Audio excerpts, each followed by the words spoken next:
So, ang tagal, alas 10 na. Hindi ako makapag-ready kasi na gising pa siya. Alam mo, di pa ako makapag-ready. Hindi ko pa kami. Trabaho na lang.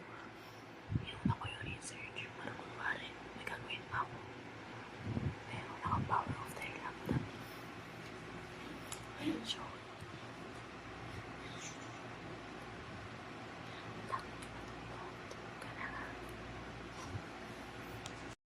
Inuwi ko din buhok kasi basa pa din. Pero, ayun, time check, 11:20. So, far ka na siya yung dalawa. Kami na lang yung gising kasi nga. Ayun, pinag-prepare ko na sinasimul ko na siya kalabas.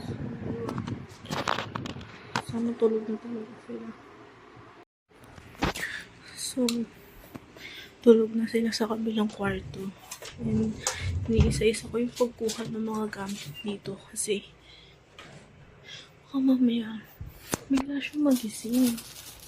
Tapos, hindi ko alam kung ano yung bakit. Maririnig ko eh. Pag nahuli ako, wala na. Sira na, hindi ko na kung paano ito lulusutan.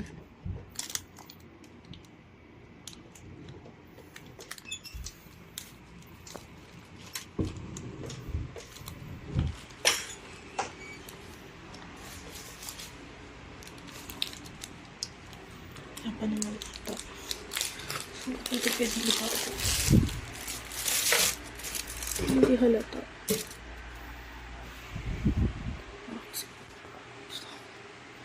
May gilid yung mga sapatos ng plastic. Pinaka-safest yung plastic.